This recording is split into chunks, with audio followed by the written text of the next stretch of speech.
সকলকে শুভ সন্ধ্যা।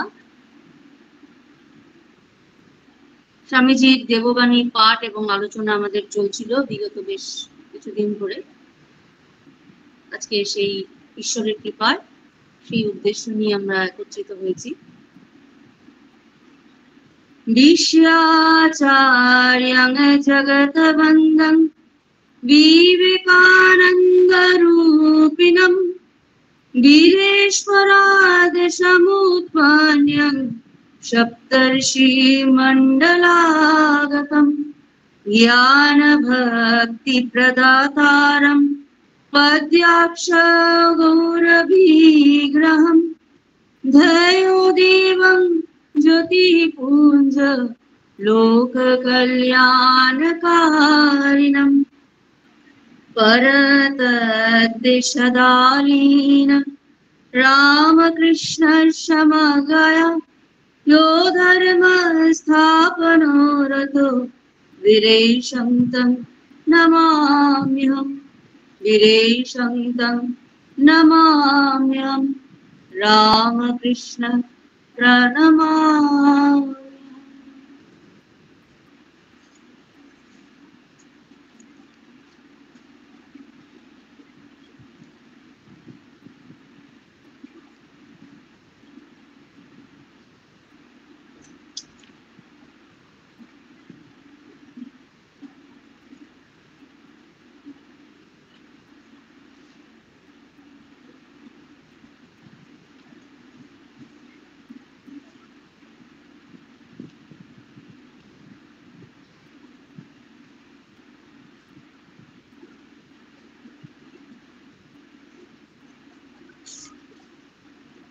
পঁচিশে জুলাইয়ের দিনটি থেকে আমাদের শুরু হয়েছিল, তাই তো? মানে গতদিন আমরা ওটাই তো শুরু করেছিলাম, আজকে তো ওটা রিপিটেশন হবে বোধহয় নাকি? 25শে জুলাই বৃহস্পতিবার দিনটি ছিল তো? হ্যাঁ, 25শে জুলাই বৃহস্পতিবার।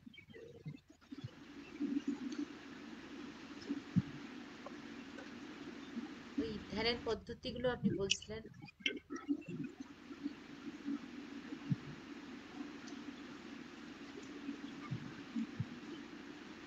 25শে জুলাই বৃহস্পতিবার এই দিনটি থেকে আমাদের পাঠ চলছিল। এই দিনে স্বামীজি সম্পূর্ণরূপে পাতঞ্জল যোগসূত্রের ওপর আলোচনা করছিলেন।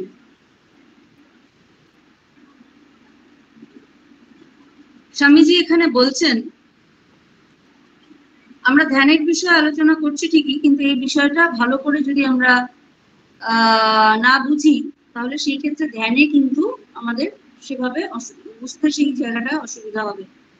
কারণ এটা এই কারণে একটু আগে থেকে এটা শুরু করা হলো। কার্য তিন প্রকারের।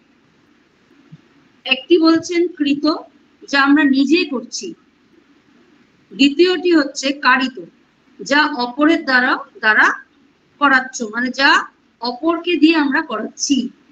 আর অনুমোদিত, অর্থাৎ অপরের কাছে তাতে তোমার অনুমোদন আছে, অপর কোনো কাজ করছে তাতে আমি অনুমোদন দিলাম। আমাদের উপর এই তিন প্রকার কার্যের ফল প্রায় একই রূপ। অর্থাৎ আমরা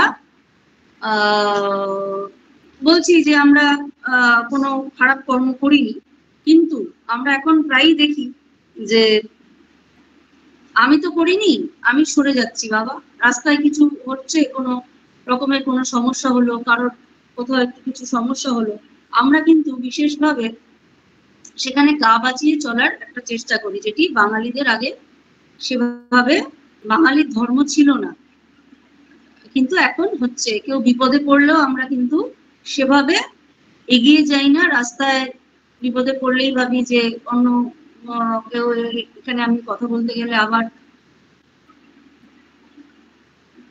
নানান সমস্যায় ফেসে যাব ইত্যাদি ইত্যাদি বলে সরে আসি। কিন্তু কোনো অন্যায়কে এই যে বলছেন যে আমরা যেটা করছি সেটার আমাদের উপরে বিশেষ প্রভাব পড়ে। কারিত, যা অপরের দ্বারা করানো হচ্ছে। আমি নিজে যা কাজ করছি ভালো, অপরকে দিয়ে যা কাজ করানো হচ্ছে ভালো, কিন্তু এমন কিছু অন্যায় কাজ যদি দেখা যায় যে যেটি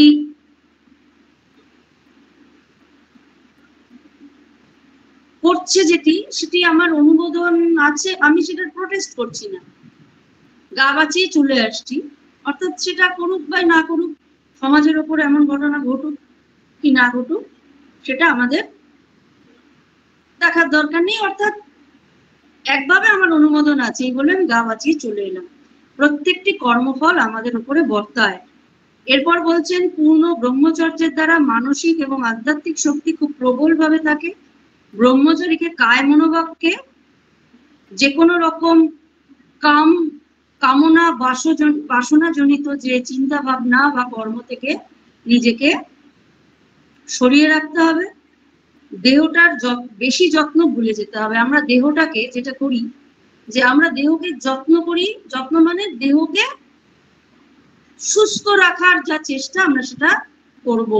পতঞ্জলি বলছে যে দেহটাকে সুস্থ রাখার যা যা দরকার, খাদ্য, পথ্য, ঔষধ, বিশ্রাম, শ্রম এবং বিশ্রাম দুটোই প্রয়োজন, ইত্যাদিগুলো যা যা করণীয় আমরা করব। কিন্তু দেহটার যত্ন, দেহটাকে তার প্রয়োজনীয় বস্তুগুলোর পাড়ে গিয়ে দেহটাকে গা বাঁচিয়ে চলা যেটাকে বলে, সেইটা যদি করা হয় তবে সেটাকে কখনোই ব্রহ্মচর্য পালন বলে না। সেটা করলে বুঝতে হবে সে ব্রহ্মচর্য পালন করার যোগ্যতা তার নেই। আমরা অনেক ক্ষেত্রেই দেখি যে আমরা কখনো অত্যন্ত রকমের বেশি কর্ম কাজ করার মধ্যে, বা আশ্রমের কোনো কাজ বা ঘরের কোনো কাজ, হ্যাঁ, কেউ হয়তো কাজ করেই যাচ্ছে, সারাদিন করেই যাচ্ছে, আর কেউ গা বাঁচিয়ে আমি বাইরে থেকে ঘুরে আসি, বাইরে থেকে ওটা নিয়ে আসি, তাকে ফোন করি, এইসব বলে কাটিয়ে দিচ্ছে। তো এই ধরনের গা বাঁচিয়ে চলা যেটাকে বলে, সেটা করলে কিন্তু তা ব্রহ্মচর্য রক্ষা হচ্ছে না। এই নিয়মগুলো আমাদের মনে রাখতে হবে। পতঞ্জলি যোগসূত্রে যখন যোগ নিয়ে কথা হচ্ছে, তাই অত্যন্ত শ্রম এবং অত্যন্ত বিশ্রাম কোনোটাই ভালো নয়, কিন্তু নিজের যেটা প্রতিনিত্য কর্ম, সঙ্গে নিজের যেটা কর্তব্য কর্ম, সেটা সংসারের প্রতি হোক, আশ্রমের প্রতি হোক, সেটা করা প্রয়োজন। এই দিন কাজ একটু বেশি, আমি গা বাঁচিয়ে কম্বল গায়ে দিয়ে শুয়ে রইলাম, জগৎ জানলো আমি অসুস্থ তাই কাজ করতে পারছি না, কিন্তু যিনি অন্তরের অন্তঃস্থলে রয়েছেন তিনি বুঝলেন যে এটা সম্পূর্ণটাই গা বাঁচানো বিষয়। সেই ক্ষেত্রে সেটা কিন্তু ব্রহ্মচর্য পালন হয় না। যার নামে ব্রহ্মচর্য ধারণ করা হচ্ছে, যাকে পাওয়ার উদ্দেশ্যে হচ্ছে, এটা তাকেও ফাঁকি দেওয়া হয়। তাই বলছেন এটা ব্রহ্মচর্যে এটা চলবে না। তারপর বলছেন, যে অবস্থায় স্থিরভাবে অনেকক্ষণ বসা যায় তাকে আসন বলে। সর্বদা অভ্যাসের দ্বারা মনকে অনন্তভাবে ভাবিত করতে পারলেই এটি হতে পারে সুখাসন। যেভাবে বসলে আমরা সব থেকে ভালো মতো অনেকক্ষণ ধরে বসতে পারবো, এই নয় পদ্মাসনে বসে ভীষণভাবে একেবারে টান টান হয়ে বসে নিঃশ্বাস নিয়ে কুম্ভক রেচক ইত্যাদি গুলো করে যাচ্ছি, তা নয়। সুখাসনে বসে, কিন্তু যেভাবে বসলে পরে শরীর বেশি টনটন করবে না, ঝনঝন করবে না, অনেকক্ষণ ধরে বসে থাকতে পারছি, এটা কিন্তু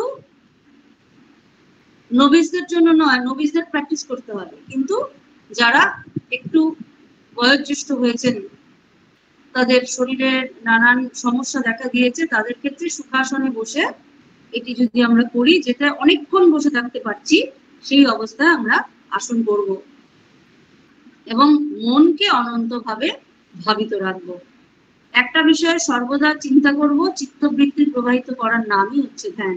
স্থির জলে যদি একটা প্রস্তরখণ্ড ফেলা হয়, সেই বলা হচ্ছিল যে ঢেউগুলো, একটা ঢেউ উঠছে, আরেকটা ঢেউ নামছে, আরেকটা ঢেউ ভিতর থেকে একটি একটি করে ঢেউ উঠছে, সেগুলো ধাক্কা মেরে মেরে তার আগের ঢেউটিকে বড় করছে, এইভাবে বিস্তার লাভ করছে পুরো সরোবরটিকে।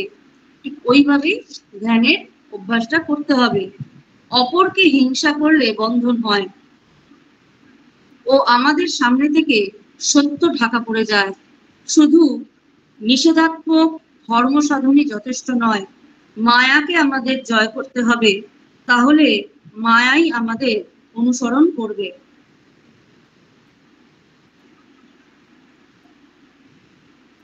এক মিনিট, তো এইদিকে ফ্যানটা চালিয়ে দিলে ভালো হয়, খুব গরম হচ্ছে।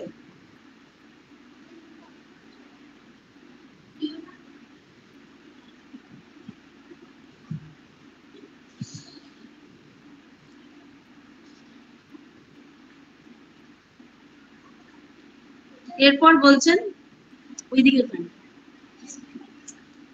অপরকে হিংসা করলে বন্ধন হয় ও আমাদের সামনে থেকে সত্য ঢাকা পড়ে যায়। শুধু নিষেধাত্মক ধর্ম সাধনই যথেষ্ট নয়, মায়াকে আমাদের জয় করতে হবে, তাহলে মায়াই আমাদের অনুসরণ করবে। যখন কোনো বস্তু আমাদের আর বোঝাতে পারে না, ভাবতে পারে না, তখনই আমরা সেই বস্তু পাবার যোগ্যতা লাভ করি। যখন ঠিক ঠিক বন্ধন ছুটে যায়, তখন সবই আমাদের নিকট এসে উপস্থিত হয়। বলছেন যে ঠিক ঠিক বন্ধন ত্যাগ হলে আমরা প্রকৃত রকম ভাবে মায়ার, আদ্যাশক্তি মহামায়া তখনই আমাদেরকে যখন দরজা খুলে দেন, তখনই আমরা সেখান থেকে ছাড় পাবো। এবং মায়া যখন, তার কাছে যখন আমরা যদি আবেদন করি বা মার কাছে নিবেদন করি যে মা, আমি তো কিছু বুঝি না, কিছু জানি না, তুমি আদ্যাশক্তি মহামায়া, জগৎ প্রসবিনী তুমি, তোমাকে, তোমার খেলা বোঝার মতো ক্ষমতা আমাদের নেই, যা চলছে ভালো মন্দ যাই সবই তুমি করাচ্ছ। তাই তাকে চরণে যদি আমরা শরণাগত হয়ে তাকে প্রার্থনা করি যে মা, তুমি আমার দরজা খুলে দাও, না হলে আমি মায়ার এই বাঁধন থেকে কখনোই বেরোতে পারবো না। এবং তখনই সেই বস্তু পাওয়ার যোগ্যতা লাভ করব, কখন? যখন কোনো বস্তু আমাকে বাঁধতে পারবে না। অর্থাৎ কোনো একটি বস্তু, কোনো একটি বিষয়, কোনো একটি অত্যন্ত মূল্যবান জিনিস, কোনো বস্তু যখন আমাকে বাঁধতে পারবে না, অর্থাৎ কোনো একটি বিষয় আমি ভাবছি, সেটা নিয়ে, সেটার ভবিষ্যৎ, অতীত, বর্তমান সব ভেবে যাচ্ছি এবং খুব মনে মনে আনন্দ পাচ্ছি, অথবা দুঃখ পাচ্ছি, অথবা আমার ভাবতে ভালো লাগছে, রাত দিন ওটা নিয়ে ভাবছি এবং ওটার প্রতি একটা ভীষণ আসক্ত হয়ে পড়লাম। অথবা কোনো একটা বস্তু, সেই বস্তুটা হয়তো একবার চোখে দেখেছি এবং সেটি পাবার জন্য একেবারে মরিয়া হয়ে গিয়েছি, এবং সেটি আমাকে বেঁধে ফেলেছে, যেন তেন প্রকারণে সেটা আমাকে নিতে হবে, তাতে যদি অধর্মও করতে হয় অধর্মও করব। এইরকম প্রত্যেকটা বিষয়, সে এইটিকে বলছেন, যখন কোনো বিষয় আমাদেরকে আর বাঁধতে পারে না, তখন আমরা প্রকৃত বস্তুটি লাভ করতে পারি এবং সেটি লাভ করার যোগ্যতা আমাদের হয়, কারণ সেটি তখন আমাদের আসক্তির বস্তু আর থাকে না, ওটাও একটি বাঁধন রূপে আমাদেরকে বাঁধতে পারে না। সেই জড়ভরতের কথা আমরা জানি, তিনি ঋষি ছিলেন, তিনি রাজ্য ত্যাগ করে, প্রজা ত্যাগ করে, সংসার ত্যাগ করে কোথায় এলেন? জঙ্গলে এলেন। কেন? তিনি ঈশ্বর লাভের জন্য, আত্মজ্ঞান লাভ করবেন বলে। সেই একটা হরিণ শিশু ছুটতে ছুটতে এসে তার কোলে আশ্রয় নিল। তিনি দেখলেন যে হরিণ শিশুটিকে তিনি যদি ওই মুহূর্তে আশ্রয় না দেন, সেই মুহূর্তে বাঘ বা সিংহ, হিংস্র প্রাণী ওকে ভীত হয়ে এসে চুপ করে ঋষির কোলে বসে আছেন, ভীত সন্ত্রস্ত হয়ে বসে আছেন আছে ওই হরিণটি। তখন ভরত রাজা কি করলেন, যে ওকে আশ্রয় দিলেন। ওই সুন্দর ছোট্ট শিশু, হরিণ শিশু, তার ছোট্ট দুটো সুন্দর কালো কালো চোখ, সুন্দর গায়ে হলুদ আর নানান রকমের নকশা করা শরীর, নরম তুলতুলে, ওই মোহতে তিনি পড়ে গেলেন এবং সারাক্ষণ সেই ভাবছেন ওকে কি করে পালন করা যায়, ওকে কি করে রক্ষা করা যায়। তার কিন্তু তপস্যা চলে গিয়েছে, তার তখন সাধন ভজন চলে গিয়েছে, সারাক্ষণ সেই শিশুটির কথা ভাবছেন। এরপর তার যখন মৃত্যু উপস্থিত, সেই সময় তিনি ভাবছেন, এই তো আমি চলে যাব, আহা ও কত সুন্দর হয়েছে, ও আমি না থাকলে না জানি ওর কি অবস্থা হবে, না জানি ওকে কে সবাই মেরে খেয়ে নেবে, না জানি ওর কি অসুবিধা হবে। এই মনে করতে করতে তিনি নিঃশ্বাস ত্যাগ করলেন, শেষ নিঃশ্বাস, এবং পরবর্তী জীবনে তিনি কি হয়ে জন্মালেন? হরিণ হয়ে জন্মালেন। ওই আবদ্ধ হয়ে গেল, আসক্ত হয়ে গেলেন তিনি। ওই রাজা, তিনি রাজ্যের মোহ ত্যাগ করে চলে এসেছিলেন। তিনি নাম, প্রতিপত্তি, যশ, ধন, ঐশ্বর্যের মোহ ত্যাগ করে চলে এসেছিলেন, কিন্তু ওই এক হরিণের শিশু তাকে বদ্ধ করে ফেলল। তা সেটাই এখানে বলছেন। এরপর বলছেন, এমন কোন মহাত্মার শরণাগত হও যিনি নিজের বন্ধন ছিন্ন করেছেন, তাহলে তিনি কৃপাবশে তোমাকে মুক্ত করে দেবেন। ঈশ্বরের শরণাগত হওয়া এর চেয়ে উচ্চ ভাব, কিন্তু অতি কঠিন। বলছেন এমন কোন মহাত্মার শরণাগত হতে বলছেন যিনি নিজে মুক্ত এবং তোমাকে মুক্ত করে দেবেন। কিন্তু সেই ক্ষেত্রে বলছেন, সেই ক্ষেত্রে ঈশ্বরের শরণাগত হওয়া সব থেকে বেশি ভালো এবং উচ্চ ভাব, কিন্তু এটা কঠিন বটে। প্রকৃতপক্ষে এটি কার্যে পরিণত করেছে এমন লোক শতাব্দীর ভেতর বড়জোর একবার দেখা যায়। অর্থাৎ বলছেন মনুষ্য দেহধারী গুরুর প্রয়োজন আছে, এমন গুরু যিনি নিজে মুক্ত এবং আমাদেরকেও তিনি মুক্ত করবেন। এবং তার শরণাগত হলে তিনি যেহেতু মুক্ত হয়েছেন, তিনি মুক্তির পথ দেখাবেন। যিনি বদ্ধ, তিনি তো বদ্ধ হওয়ারই পথ দেখাবেন। যে নিজের স্বাধীন নয়, তিনি অপরকে কখনো স্বাধীনতা দিতে পারেন না। স্বামীজি এটা সেখানে বলছেন, সবকিছু ঈশ্বরে সমর্পণ করো আর সর্বান্তকরণে বলো তোমারই ইচ্ছা পূর্ণ হোক। এরপর বলছেন, আমরা বদ্ধ, এই ভাব আমাদের স্বপ্ন মাত্র। জেগে ওঠো, বন্ধন চলে যাক, ঈশ্বরের শরণাগত হও। এই মায়া মরু অতিক্রম করার এই একমাত্র উপায়। বলছেন যে আমরা বদ্ধ হয়ে রয়েছি। কেউ আমরা ভাবছি আমরা সংসারে বদ্ধ হয়ে আছি, কেউ ভাবছি আমরা কর্মে বদ্ধ হয়ে আছি, কেউ আমরা ভাবছি যে নানান রকম কর্তব্যে বদ্ধ হয়ে আছি। স্বামীজি বলছেন না, এটি আমাদের স্বপ্ন মাত্র। জেগে ওঠো, সেই সময়ই বন্ধন চলে যাবে। ঈশ্বরের শরণাপন্ন হও, এই মায়া মরু অতিক্রম করবার একমাত্র উপায়। ছেড়ে দাও রজ্জু, বলো হে সন্ন্যাসী, ওম তৎসৎ ওম। অর্থাৎ এইভাবে তিনি বলছেন যে ধীরে ধীরে ধীরে ধীরে মনের বন্ধন কাটাতে হবে। এরপর বলছেন যে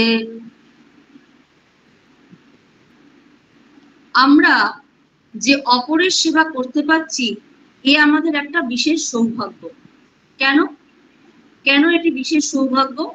তার কারণ এইরূপ অনুষ্ঠানের দ্বারাই আমাদের আত্মোন্নতি হবে। লোকে যে কষ্ট পাচ্ছে, তার কারণ তার উপকার করে আমাদের কল্যাণ হবে। এইটি কিন্তু খুব বিশেষ বিষয়, ভাববার বস্তু। বলছেন মানুষ কষ্ট পাচ্ছে, এই কষ্ট পাওয়া এবং এই তাকে সেবা করার মধ্যে দিয়ে আমাদের নিষ্কাম কর্মযোগ সার্থক হচ্ছে। এটি হলো বিষয়। তাকে যদি আমরা সেবা না করতে পারতাম, ঈশ্বর যদি সেই রূপে আমাদের কাছে সেবা নিতে না আসতেন, তবে আমরা কার সেবা করতাম? নিষ্কাম কর্মযোগ আমাদের দ্বারা কিভাবে সম্ভব হতো? এরপর বলছেন যে লোকে যে কষ্ট পাচ্ছে, তার কারণ তার উপকার করে আমাদের কল্যাণ হবে। অতএব দাতা দান করবার সময় রোহিতার সামনে হাঁটু বেড়ে বসুন এবং তাকে ধন্যবাদ দিন। অর্থাৎ আমাদের আমরা যখন কাউকে কোনো সেবা বা কোনো কিছুর জন্য তাকে সহযোগিতা করি, সেই সময় কখনো যেন আমাদের মধ্যে অহংকার না আসে যে আমি দিচ্ছি, কারণ আমরা দেবার কেউ নই। হাঁটু বেড়ে বসে তাকে সম্মান জানিয়ে সেটি দেওয়া প্রয়োজন। কেন? কারণ তিনি সেটি নিচ্ছেন বলে আমি সেবা করার সুযোগ পাচ্ছি এবং আমার নিষ্কাম কর্মযোগ সার্থক হচ্ছে। এই ভাবটা যেন মনে থাকে। সব প্রাণীর মধ্যেই প্রভুকে দর্শন করেই সেটি দান করা প্রয়োজন। সকলের মধ্যেই বহুরূপের সম্মুখে তোমার ছাড়ি কোথা খুঁজিছ ঈশ্বর, সকলের মধ্যে তিনি আছেন, এই বোধে এটি যে কোনো রকমের দানের কথা স্বামীজি বলছেন। এরপর বলছেন কাজ করাটা ধর্ম নয়, তবে ঠিকভাবে অনুষ্ঠিত কাজ মুক্তির দিকে নিয়ে যায়। এই বিষয়টা আমাদের ভীষণভাবে স্মরণ রাখা দরকার। কতগুলো পয়েন্ট ওয়াইজ এখানে কিন্তু স্বামীজি আমাদের বলছেন যে যোগসূত্র, পতঞ্জলি যোগসূত্র মানেই আমরা কিন্তু সেই দৈহিক কারসাজি, দৈহিক নানান রকমের যোগব্যায়াম নয়, সামগ্রিক চরিত্র গঠনের জন্য, সামগ্রিক জীবন গঠনের জন্য পতঞ্জল যোগসূত্র। এই যে এগুলো কতগুলো বিষয়ের মধ্যে দিয়ে আমরা এগোচ্ছি, একটা পয়েন্টের মধ্যে দিয়ে এগোচ্ছি, যেগুলো আমাদের স্মরণে রাখা প্রয়োজন আধ্যাত্মিক জীবন গড়ে তোলার জন্য। বলছেন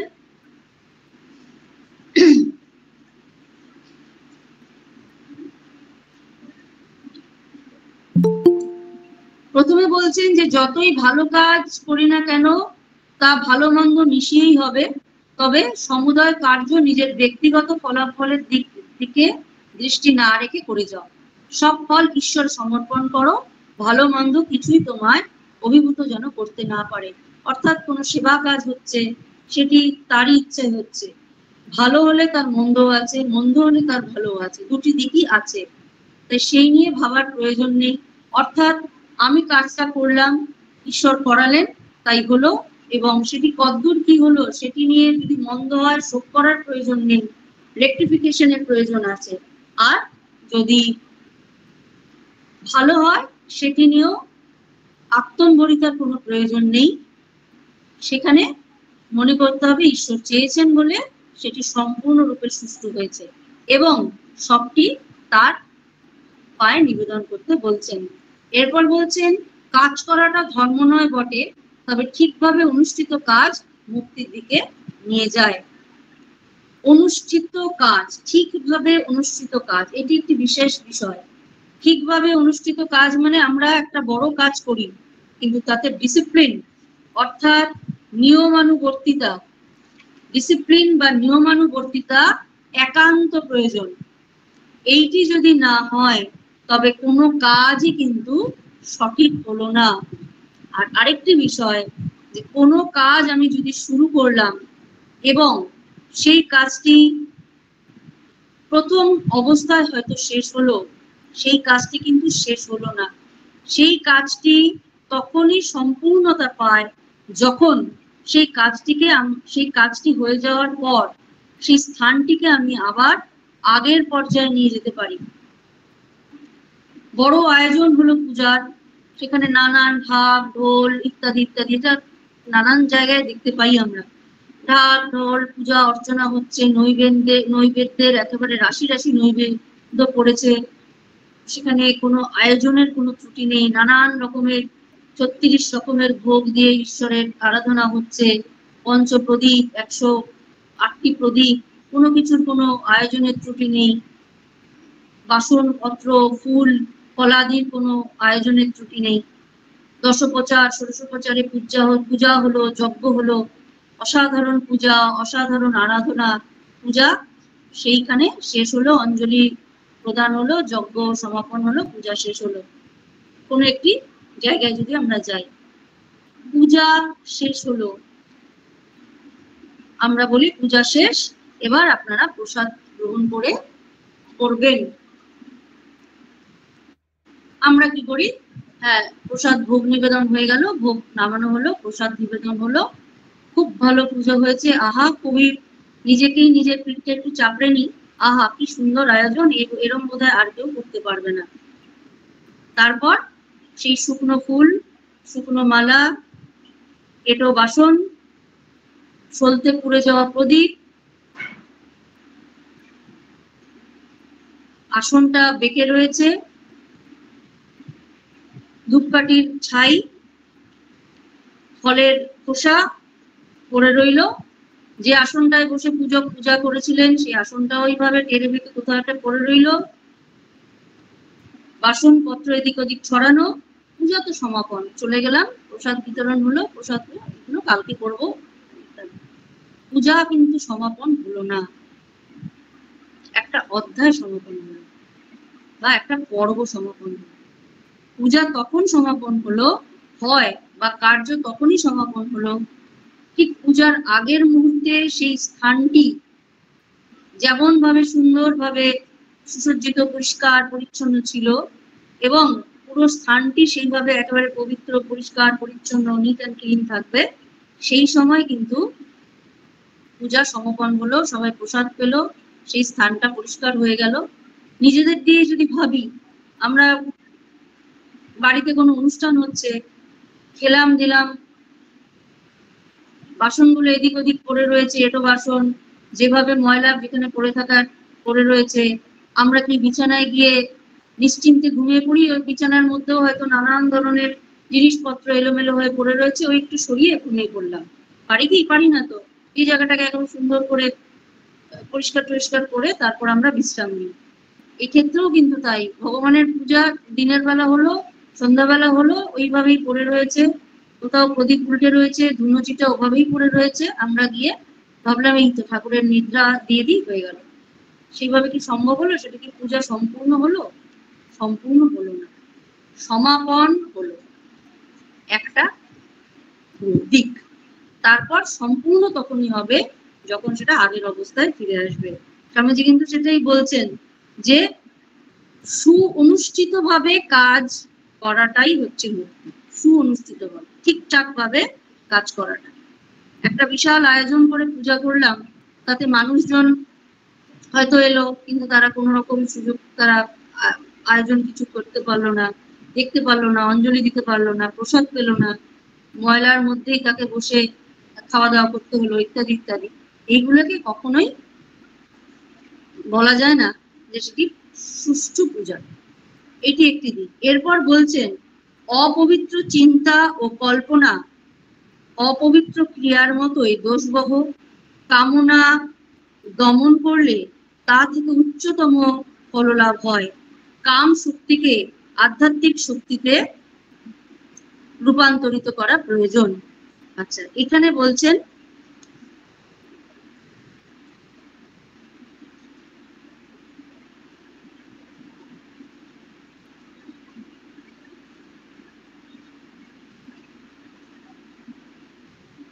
যে এমন কিছু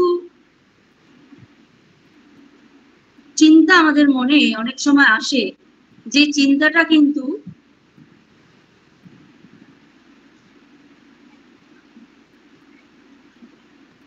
মনকে অপবিত্র করে এবং এটি অত্যন্ত দোষবহ। কারণ ঈশ্বর মন দেখেন। অপবিত্র চিন্তা ও কল্পনা অপবিত্র ক্রিয়ার মতোই দোষবহ। কোনো কাজ অপবিত্র যদি আমরা করি, ঠিক তেমনই সেটি দোষবহ হবে এই অপবিত্র চিন্তার মতো। কামনা দমন করলে তা থেকে উচ্চতম ফল লাভ হয়। কোনো কিছু পাওয়ার কামনা, কোনো কিছু ইন্দ্রিয় চর্চা করার কামনা, এগুলোকে যদি দমন করা যায়, তাতে সেটা ক্রোধ, লোভ, ক্রোধ, কামনা, বাসনা, কাম, পরশ্রী কাতরতা, এইগুলোকে যদি দমন করা যায়, তবে তা হবে ফললাভ। কাম শক্তিকে আধ্যাত্মিক শক্তিতে পরিণত করো, কিন্তু নিজেকে পুরুষত্বহীন না করে পুরুষত্বহীন করো না, কারণ তাতে কেবল শক্তির অপচয় হয়। এই শক্তি যত প্রবল থাকবে, এর দ্বারা তত অধিক কাজ সম্পন্ন হতে পারে। প্রবল জলের স্রোত পেলে তবেই জলশক্তির সাহায্যে খনির কাজ করা যেতে পারে। বলছেন কন্ট্রোল করো, কিন্তু সেটিকে নির্মূল করার চেষ্টা করো না, বা মূল যে শক্তিটাকে, সেই শক্তিটাকে তুমি হারিয়ে ফেলে তমগুণে ডুব দিও না। পুরুষকার চাই, পুরুষকার যেমন কামনা বাসনা নিবৃত্তির জন্য চাই, তেমনি কামনা বাসনাকে কন্ট্রোল করার জন্য সব থেকে বেশি পুরুষকার চাই। কামনা বাসনা যে বেগ, তা ধারণ করার জন্য এবং তাকে সম্পূর্ণরূপে জয় করার জন্য যে যা প্রয়োজন তা হচ্ছে পুরুষকার। আবার এই কামনা বাসনাগুলোকে লাভ করার জন্যও কিন্তু পুরুষকারই দরকার আমাদের, কিন্তু আমরা সেটা বুঝতে পারি না। তাই বলছেন পুরুষকারটা থাক, পুরুষকারটা থাক, কিন্তু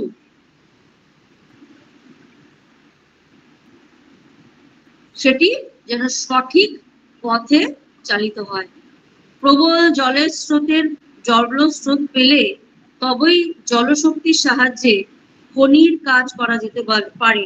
অর্থাৎ সেই সময় বিদ্যুৎ শক্তি তো তেমন ভাবে বিদ্যুৎ উৎপন্ন হতো কয়লার মাধ্যমে, সেভাবে জলশক্তিটাকে খুবভাবে কাজে লাগিয়ে সেখানে সেই সময় শক্তি আধার ছিল জলশক্তি, সেই থেকে কাজে লাগিয়ে সে সময় খনির কাজ হতো।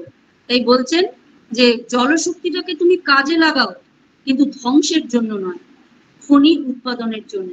ঠিক জলশক্তিটাকে যদি কেউ খনি উৎপাদনের জন্য কাজে লাগায়, তবে কি হবে, খনি থেকে যা বেরোবে, হিরে বেরোক, কয়লা বেরোক, তা মানুষের উপকারে লাগবে। কিন্তু জলশক্তিটাকে যদি আমরা ধ্বংসের কাজে লাগাই, তাহলে তা সবই ধ্বংস করে ফেলবে। ঠিক আমাদের মনের এই পুরুষকারটিকে যদি আমরা কামনা বাসনা চরিতার্থ করার কাজে লাগাই, তাহলে তা আমাদেরকে ধ্বংস করবে। কিন্তু পুরুষকারটাকে যদি আমরা কামনা বাসনার বেগ কন্ট্রোল করার জন্য কাজে লাগাই, তবে তা আমাদের আত্ম উন্নতিতে সাহায্য করবে। আজকাল আমাদের বিশেষ প্রয়োজন এই যে আমাদের জানতে হবে একজন ঈশ্বর আছেন, আর এখানে এবং এখনোই আমরা তাকে অনুভব করতে দেখতে পারি। শিকাগোর একজন অধ্যাপক বলেন, এই জগতের তত্ত্বাবধান তুমি করো, পরলোকের খবর ঈশ্বর নেবেন। কি আহাম্মকি কথা! যদি আমরা এই জগতের সব বন্দোবস্ত করতে পারি, তবে পরলোকের ভার নেবার জন্য আবার অকারণ একজন ঈশ্বরের কি প্রয়োজন? বলছেন শিকাগোর অধ্যাপক, তিনি জগতের তত্ত্বাবধানের কথা বলছেন। জগতের তুমি তত্ত্বাবধান করে সব করো, যখন তুমি পরলোকে যাবে তখন তোমার বিচার তিনি করবেন। স্বামীজি বলছেন এটি একটি যেন আহাম্মকি কথা। কারণ যদি আমরা এই জগতের সব বন্দোবস্ত নিজেরাই করে ফেলতে পারি, তবে পরলোকের ভার নেবার জন্য আবার একজন ঈশ্বরের প্রয়োজন কি? অর্থাৎ তিনি ঈশ্বরকে টেনে পরলোক বা স্বর্গে বা হেভেনে কোথাও একটা রেখে দিয়েছেন। কিন্তু স্বামীজি বলছেন তিনি শুধু হেভেনে বা স্বর্গে নেই, তিনি প্রত্যেকটা অণুতে পরমাণিত রয়েছেন, ইহ জগতে রয়েছেন। তাকে উপলব্ধি করার জন্য তোমাকে আত্মজ্ঞানের প্রয়োজন। তুমি সেই আত্মজ্ঞান লাভ করার চেষ্টা করো। তারপর বলছেন,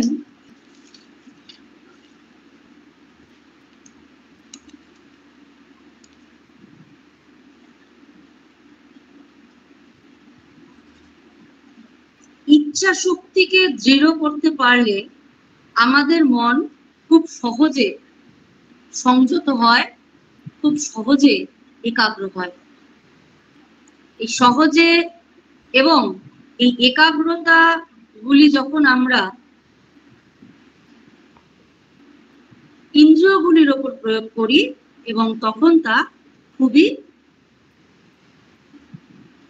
উপকারী, এবং আমাদের এটা যেন ঠিক রিমোট কন্ট্রোলে চালানোর মতো ব্যবস্থা। বড় বড় মহাপুরুষেরা, মহামানবেরা খুব সহজে এটা পারেন, কিন্তু আমাদের এটা চেষ্টা করতে হবে। বলছেন, তুমি সকল বিষয়ের অনন্ত খনিস্বরূপ, ভূত ভবিষ্যৎ সকল গ্রন্থের মধ্যে তুমি শ্রেষ্ঠ গ্রন্থ। যতদিন না সেই ভিতরের অন্তর্যামী গুরুর প্রকাশ হচ্ছে, ততদিন বাহিরের উপদেশ সব বৃথা। বাহিরের শিক্ষা দ্বারা হৃদয় রূপ গ্রন্থি খুলে যায়, তবেই তার কিছু মূল্য আছে বলা যেতে পারে। বলছেন যে বাহিরের শিক্ষা প্রয়োজন, কিন্তু যতক্ষণ তুমি ইন্দ্রিয় সংযমের পদ্ধতি না জানছো, ততদিন তুমি কোনো কিছু লাভ করার যোগ্য হয়ে উঠছো না। আর এটি কি করে সম্ভব? মনকে একাগ্রতার মধ্যে দিয়ে।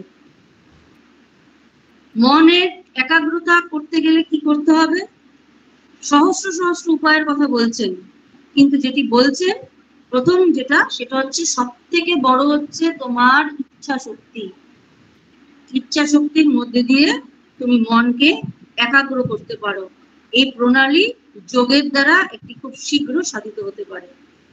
ভক্তিযোগ, কর্মযোগ, রাজযোগ, জ্ঞান যোগের দ্বারা খুব সহজে নিশ্চিন্তভাবে এটা হয়, কিন্তু সব থেকে প্রয়োজন তোমার মনের একটি স্থির ভাব আনা, এবং তা সম্ভব কিসের মধ্যে দিয়ে? ধ্যানের মধ্যে দিয়ে। আমরা যখন কোনো ধ্যানে বসি তখন সব থেকে বেশি মনটা চঞ্চল হয়ে ওঠে। স্বামীজি বলছেন তখন নানান রকম বৃত্তিগুলি আমাদের মনে যেন তাদের আস্ফলন দেখা যায় মনের মধ্যে। এই মাত্র মনটিকে সে দিল্লি আমেরিকা নিয়ে গেল, এই মাত্র মনটাকে সে একেবারে জঘন্য একটা কাজের জায়গায় নিয়ে গেল, এই মাত্র মন একটি উচ্চ ভাবের জায়গায় নিয়ে গেল, ওই মাত্র মন আবার হিংসা পরশ্রী কাতরতার মধ্যে ডুবে গেল। এটি কারণ হচ্ছে আনকন্ট্রোলড মন। এই মন, এটিকে আমরা, এটির চাবিকাঠি বা একটা রিমোট কন্ট্রোল যেন, আমাকে চালনা করার রিমোট কন্ট্রোলটা যেন ওর হাতে আমি দিয়ে রেখেছি। কিন্তু যেই মুহূর্তে আমার হাতে মনকে চালনা করার রিমোট কন্ট্রোল চলে আসবে, সেই মুহূর্তে কিন্তু মন আমাকে আর এইভাবে আমাকে তাড়না করতে পারবেন না। স্বামীজি বলছেন না যে তুমি বদ্ধ হচ্ছ কিসের দ্বারা? মনের দ্বারা আমরা বদ্ধ হয়ে যাই। কিভাবে আমরা ইচ্ছা শক্তিটাকে কাজে লাগাবো? আমরা যদি একটু ধ্যানের মধ্যে দিয়ে এটি ভাবি। প্রত্যেকেই যদি একটু চোখ বন্ধ করো, ঘরের লাইট যদি একটু কম থাকে খুব ভালো। আমরা একাগ্র করার চেষ্টা করি মনটাকে, স্বামীজি এটা বলছেন বারবার।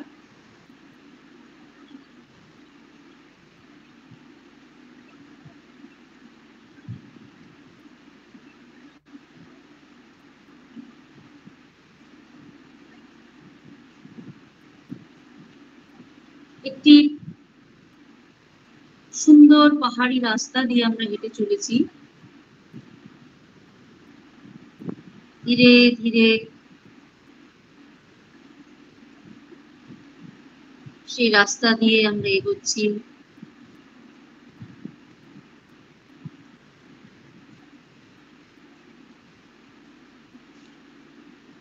রাস্তার দুধারে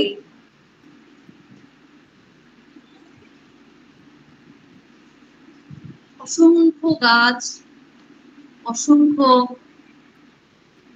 পাখির কোলাহল এবং নানান ধরনের ফুল পাতা সেই গাছগুলিতে রয়েছে। কোথাও হলুদ, কোথাও লাল, কোথাও বা বেগুনি, অসংখ্য গাছ এবং তাতে ফুল। আমরা রাস্তা দিয়ে হেঁটে চলেছি, সেই পথটি দূরে চলে গিয়েছে।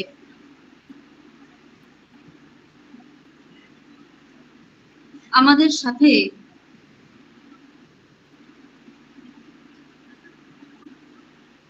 বেশ কিছু পথযাত্রী আমাদের সাথেই চলেছে।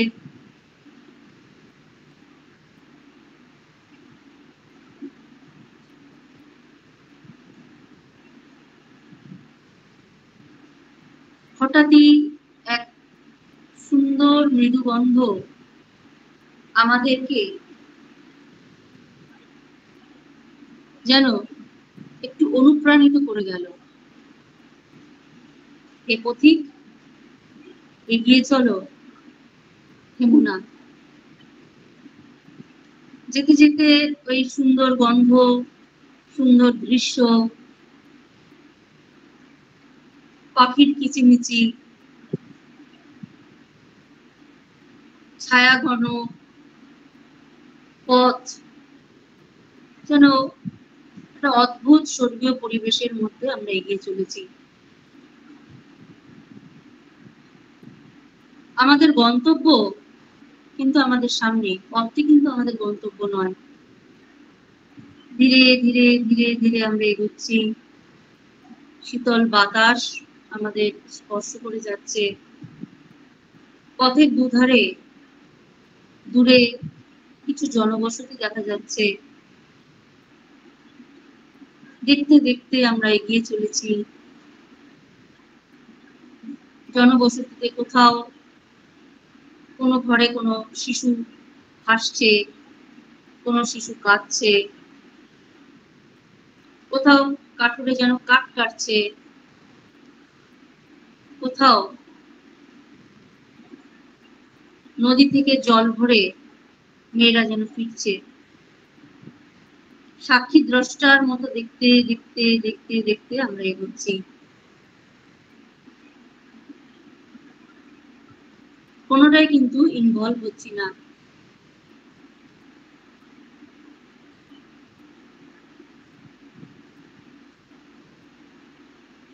ধীরে ধীরে এগোচ্ছি। দূরে কোথাও যেন বাঁশি বাজছে, অপূর্ব তার সুর। মনকে যেন সেই শব্দ ছুঁয়ে গেল। খুব মনে হচ্ছে ছুটে যাই সেখানে, কোথায় এই অপূর্ব বাঁশি বাজছে। কিন্তু আমি যে রাস্তা থেকে নামবো না, আমাকে যে লক্ষ্য স্থির করে এগোতে হবে। হেঁটে চলেছি, শুনছি কানে সেই মিষ্টি মধুর সুর, কিন্তু তবুও আমি পথ ছাড়ছি না, কারণ গন্তব্যে আমাকে পৌঁছতেই হবে। বারবার মনটা চলে যাচ্ছে সেই বাঁশির দিকে, বারবার মন চলে যাচ্ছে গাছের সেই অপূর্ব রং বেরঙের সেই ফুলগুলির দিকে, বারবার মনটা চলে যাচ্ছে সেই কিচিমিচি ছোট্ট ছোট্ট কিচিমিচি গান করা পাখিগুলোর দিকে। কি পাখি?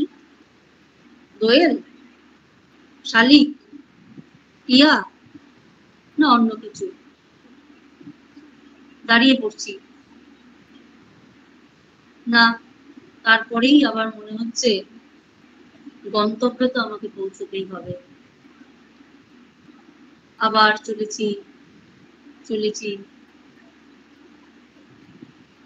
বাঁশির শব্দ, পাখির কিচিমিচি ধীরে ধীরে আমার থেকে পিছনে চলে যাচ্ছে। আমি এগিয়ে চলেছি সামনের সেই বড় পাহাড়টার দিকে। সেই পাহাড়টি আমার গন্তব্য।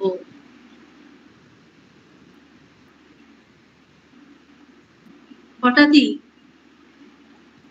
যেন এক কুলু কুলু ধ্বনি শুনতে পাই।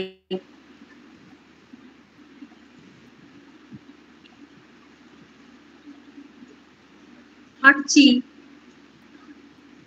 কিন্তু তারই মধ্যে যেন হঠাৎই চোখে পড়ল একটি ছোট্ট পাহাড়ি নদী বয়ে চলেছে রাস্তার ধার ঘেঁষে।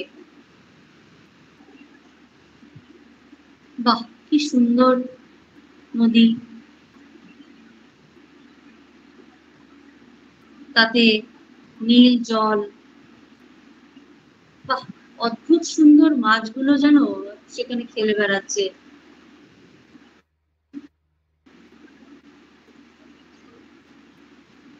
পাহাড়ি নদী, তাই তার স্রোত আছে, কিন্তু গভীরতা নাই।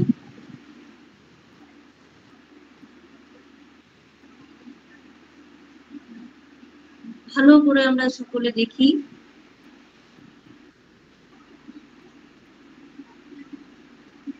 ওই তো জলের তলায় কি সুন্দর ছোট ছোট রং বেরঙের পাথর, হলুদ, সবুজ, লাল, নীল, আকাশি, কি অদ্ভুত তাদের রং।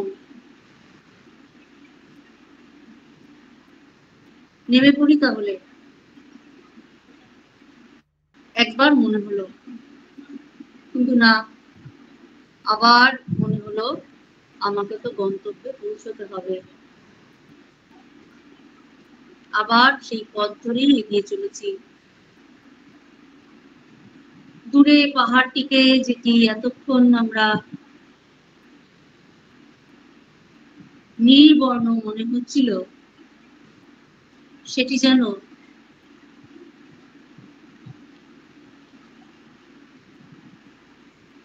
খয়েরি রঙের হয়ে গিয়েছে। আর তার কোলে যেন অসংখ্য পাইন গাছের সারি।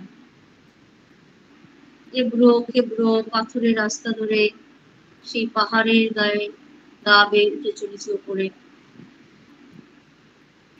কোথাও রাস্তা আছে, কোথাও নেই।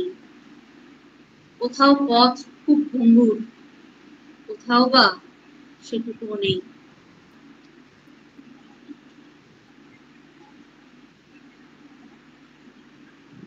একটু থামলাম, আবার এগিয়ে চলেছি। আমার সঙ্গে যাত্রীরা কেউ এগিয়ে গেছে, কেউ বা আমার পিছনে পড়ে আছে। কি সুন্দর পাইন গাছের সারি। নিচের পথটা যেন এখন কেমন একটা ধোঁয়াশা মনে হচ্ছে। আরো উপরে উঠছি।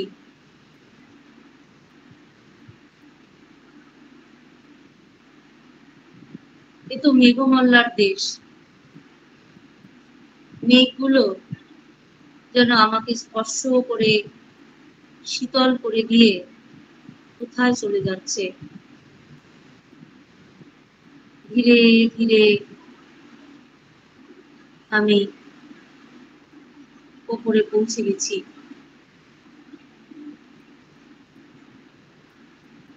আমার গন্তব্যে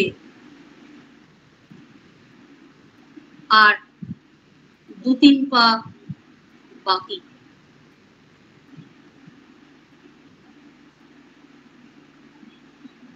সেখানে আমরা একটু দাঁড়াবো।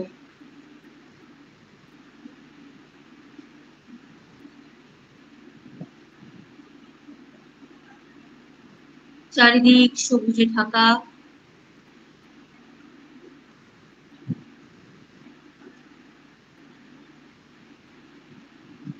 সাদা সাদা মেঘগুলি সেই পাইন গাছের সারির মধ্যে দিয়ে যেন লুকোচুরি খেলছে। কখনো ঝাঁপিয়ে পড়ছে আমার গায়ের উপর, কখনো বা নিমিষে অদৃশ্য।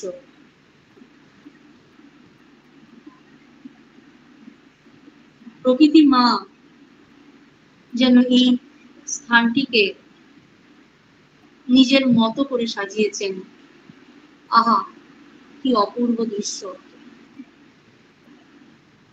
এরপর ধীরে ধীরে আমরা এগোলাম। পাহাড়ের উপরেই ছোট্ট একটি মন্দির। এক পা করে এগিয়ে গেলাম সেই মন্দিরের দিকে।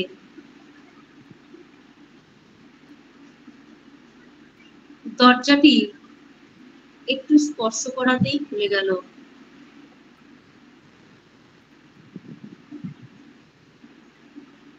একটি প্রদীপ জ্বলছে, আর সামনে আমাদের চির আরাধ্য রামকৃষ্ণদেব ঠাকুর মা সহযোগে বিরাজ করছেন। এই তো আমার গন্তব্য, এই তো আমার জীবনের লক্ষ্য।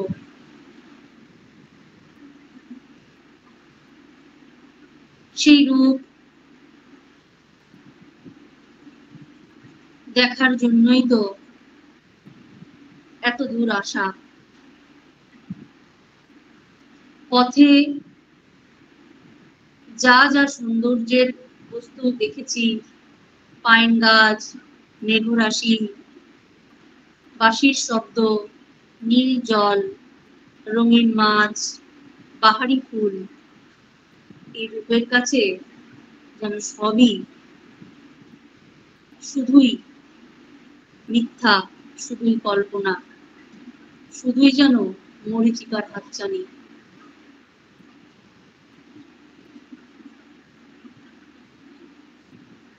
ঠাকুরমা স্বামীজি বসে আছেন, তাদের ছটায় চারিদিক যেন আলোকিত হয়ে আছে। তাদের ভালোবাসা, স্নেহ যেন আমার উপর আছড়ে পড়ছে, যেন তিনি বা তারা আমার জন্যই বসেছিলেন এতক্ষণ ধরে। আমি অন্তরের সমস্ত ভক্তি, সমস্ত শ্রদ্ধা, সমস্ত ভক্তি, সমস্ত শ্রদ্ধা, সকল শরণাগতি তার পায়ে নিবেদন করে সেখানেই শান্তিতে বসে আছি।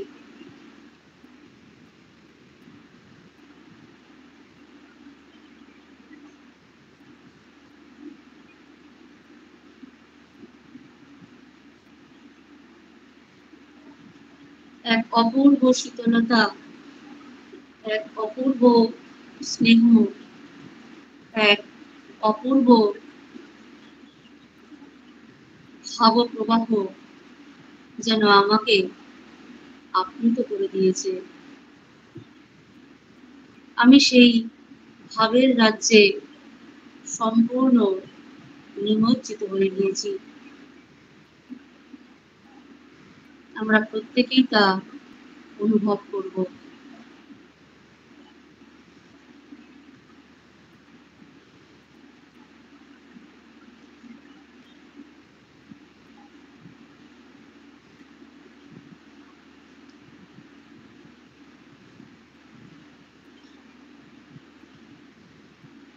ओम शांति शांति शांति।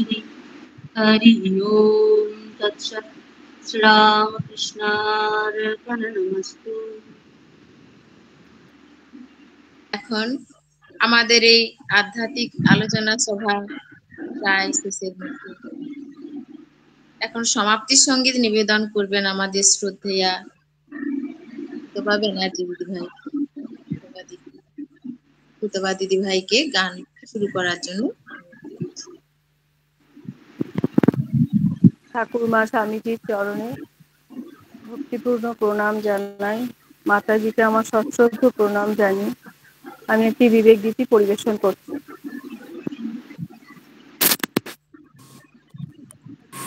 কিরে পদ্ম পলাশ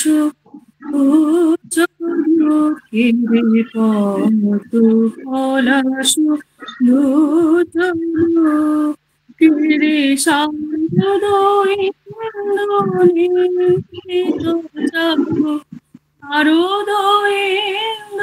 শারদয়েন্দ্রিত চারু ভুবন মোহন আনন কিরে পদ্ম পলাশ লোচন কিরে পদ্ম পলাশ লোচন শ্মশান আলোয় সন্ন্যাসী বেশ নাহি অন্তরে বাসনার লেশ শ্মশান আলোয় সন্ন্যাসী বেশ নাহি অন্তরে বাসনার লেশ নির্ভীক চেতে ভ্রম ধরণীতে নির্ভীক চিত্তে ভ্রম ধরণীতে মরণ ভীতি বারণ কিরে পদ্ম পলাশ লোচন কিরে পদ্ম পলাশ লোচন জ্ঞান ঘন তনু বাসী অখণ্ড বিলাসী তুমি ব্রহ্ম ঋষি কেন ঘন তনু মুখ হেন বাসী অখণ্ড বিলাসী তুমি ব্রহ্ম ঋষি জ্ঞান ঘন তনু সুখ হেন বাসী অখণ্ড বিলাসী তুমি ব্রহ্ম ঋষি প্রেম রস পানে হরি গুণ গানে প্রেম রস পানে হরি গুণ গানে নারদ বীণা বাদন জড় বিজ্ঞান কৌরব রণে পার্থ কি এলে বাসুদেব সনে জড় বিজ্ঞান কৌরব রণে পার্থ কি এলে বাসুদেব সনে রামগত প্রাণ বীর হনুমান রামগত প্রাণ বীর হনুমান লবনাম বুধি লঙ্ঘন কেরে পদ্ম পলাশলোচন কেরে পদ্ম পলাশলোচন জ্ঞান প্রেম কর্ম ত্রিশূলধারী নররূপ ধরি এলে ত্রিপুরারি জ্ঞান প্রেম ধর্ম ত্রিশূলধারী নররূপ ধরি এলে ত্রিপুরারি ভীষণ বদনে অভীর ভীষণে ভীষণ বদনে অভীর ভীষণে মোহ বন্ধন খণ্ডন শরণাগত চরণে তোমার বিবেকানন্দ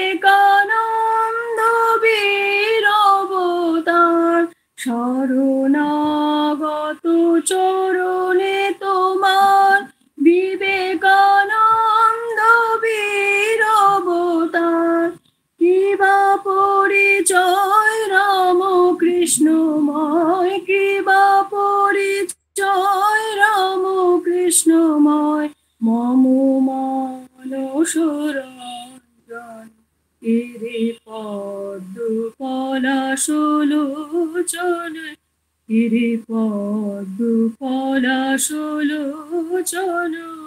এরে শারদ ইন্দু নিন্দিত চারু শারদ ইন্দু নিন্দিত চারু ভুবন মোহন আনন এরে পদ্ম পলাশলোচন এরে পদ্ম পলাশলোচন এরে পদ্ম পলাশলোচন জয় ঠাকুর জয় মা জয় শ্যামা মাতাজি